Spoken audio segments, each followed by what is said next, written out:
Stories. In this episode, I'll be discussing the life of Lefty Gunplay. Franklin Scott Holiday was born on April 28, 1994, in Baldwin Park, California. Baldwin Park, located about 15 miles east of downtown Los Angeles, was one of the many suburbs in the San Gabriel Valley that boomed after World War II, as a safe haven for young families lured by tidy starter homes. A demographic shift swept the southern part of the valley beginning in the 1970s, as Latinos rapidly became the majority in Baldwin Park as well as neighboring cities, including El Monte and La Puente. The city has struggled with gang problems since the 1970s. Born to a Guatemalan mother who's originally from Guatemala City, and a white father who's originally from Mississippi, when Lefty was 2 years old, his father left the family and moved to Florida. He would go on to be a well-off stockbroker. From then on, Lefty was primarily raised by his mother and grandmother, with no male figure around. He grew up below the poverty line and lived in a mobile home park. As a kid, Lefty was embarrassed to bring friends to sleep over because of how small the house was. As a boy, he was energetic and outspoken. His love for performing and being the center of attention started early. In elementary school, he won a talent show by rapping a 50 Cent and Kanye song. This was the era where Kanye released College Dropout and when 50 was in his prime. Lefty wrote his first rap song in the 3rd grade. When he was 12, he was getting bullied and beat up by two of the more prominent gangs in the city, Northside Bowling Park and Eastside Bowling Park. By age 13. It's crazy that it's like you will have a hood, but they'll be split up into different sections and people will be really deeping with the east side, west side, north side. It's crazy as hell. Like this block or 2 blocks over, you got this block. It's really insane. You really think about it. Why are we beefing and we live in the same neighborhood? It makes no sense. After constantly getting into fights, he decided to join the KHA gang, who fully embraced him and provided him with protection and those male figures he didn't have growing up. KHA, which stands for Kings Have Arrived, was a tagging crew that began around 1991. Their vibe was to hang out, ditch school, throw parties, and smoke weed all day. When Eastside Bowling members came around, KHA would stay quiet and avoid eye contact.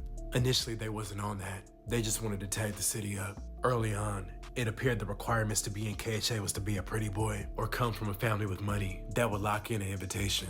By the 2000s, KHA made the transition from a tagging crew into a gang and added the 13. In Southern California, tagging crews turn into Sereno gangs when a tagging crew's big homie or someone with high status goes to prison or the county. He'll hit the main line and get approached by numerous gangs. Depending on his get down, if he earns the respect of the fellow 13 gangs, the OGs will give him the green light to become 13. When he gets out of prison and hits the block, he'll spread the word to all the little tagger homies to get with the program if they're a gang now. Lefty would go into juvie when he was 14, and that's when he upped his fighting skills. Fighting against black gang members forced him to elevate his hand-to-hand combat. He was released at 17 and attempted to go on a straightened path. He played varsity baseball and football. At wide receiver, he scored 17 touchdowns in his senior year. He briefly worked it in and out, and went on to graduate class of 2012 with a 3.0 GPA. He joined the fire department's Explorer program and was about to get into the Army. It seemed that he was headed in the right direction, but his gang ties sucked him into making decisions that were counterintuitive, going on late-night missions with his homies, getting arrested for whacking out an enemy's hood, then having cocaine in his sock. The gang and the drug use took over. Lefty began robbing houses. This was the time YG dropped Meet the Flockers, a song from his 2014 My Crazy Life album. If you don't know about My Crazy Life, nigga, that album right there, if you've never listened to My Crazy Life, that is a album that's in the history books. Just me and my... Yeah, I'm fun and great. Y'all don't know about that, man. That's a real West Coast shit. I like that. I like them songs. Damn. The hoe caught me cheating. Damn. I was with her last weekend. I'm fun of y'all don't know about that. During this period, a wave of primarily black males would target specific areas in LA County. Lefty has openly said the song inspired him to commit knock-knock burglaries.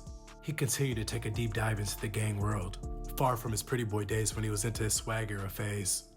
The mid-2010s would be his most active gang years. He claimed he was going out every night looking for enemies to shoot. At this point, KHA and Eastside Bowling had ended their alliance and were now rivals. KHA was applying retaliatory pressure to them in Northside Bowling. Sporadic shootings in a brief period had the city hot for a minute. One night, Lefty and a homegirl would go out to a flyer party. Things escalated between Lefty and a few guests at the party, where Lefty would allegedly open fire on a crowd with bullets. Surprisingly, no one was hit. Lefty has claimed he took a deal and spent the next 9 years in jail. Damn. But arrest records have recently emerged, showing that Lefty will be in and out of prison for the duration of that time. The arrests range from vandalism in 2015, to carrying a loaded firearm in 2019, to possession of a controlled substance in 2021, to an arrest for an addict and possession of a firearm, toward the tail end of his time inside. His cellmate Jack 5 encouraged him to keep rapping and put the battery in his back. When he was released again in 2023, he dropped several freestyles on Instagram that got the streets buzzing. That December of 2023, his single Certified Stepper and Spin the Block gained the attention of OTR Records. He ended up signing with them, which was a power move for Lefty.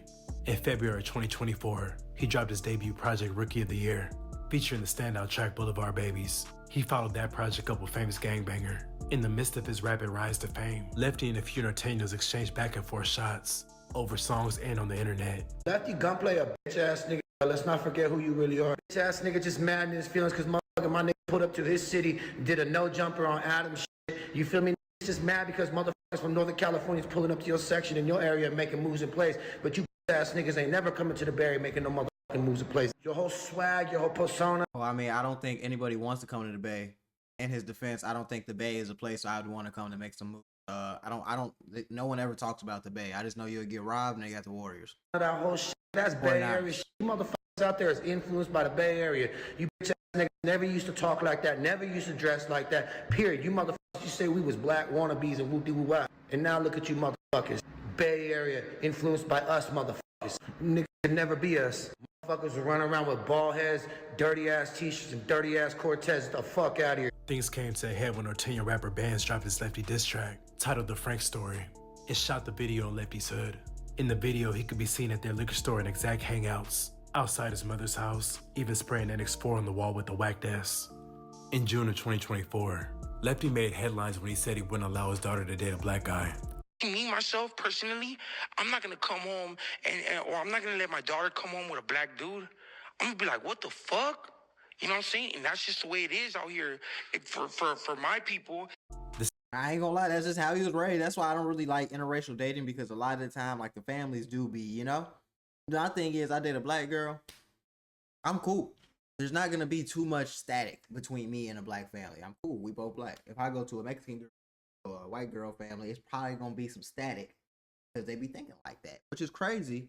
But, you know, that's the risk that you're taking when you're interracial dating, you know? The statement itself caused backlash and threw off some of his black audience. A short time later, in a follow-up interview, Lefty clarified his statement. Misconcepted. I just want to break barriers and show people what is the truth in a lot of LA homes and what that really goes down. And if I'm lying, I'm dying, and I keep it real and I stand on what I say. And that's what's really going on in LA homes. I don't got no problem with blacks. I love blacks. But a lot of this is going on in a lot of Los Angeles homes. You just telling how in it East is. LA, in San Gabriel Valley, in areas like that. Despite the controversy and active beefs, Lefty has shown no signs of slowing down, seizing every opportunity that comes his way. He currently has a movie with Richard Cabral in the works. He just got a new apartment, and he's selling out shows all across LA County. Right now, the stars are aligning for a kid that came from nothing. That's good. That's what's up for him, though. I ain't gonna lie. It's like, it'd be a lot of stories like that. Lil Jeff, him, goddamn, so many other people. Like, you will be, J.I. Breezy. It's a lot of people that be raw as hell in high school. Like, they get decent grades, they be raw as hell football, but they be in and out of the gang life, or they went to the sports route, and then that shit didn't work, so they just had to. Nah, everybody's situation different, so it just be crazy that. Crazy. Like, a lot of gang members really were, like, raw as hell in sports.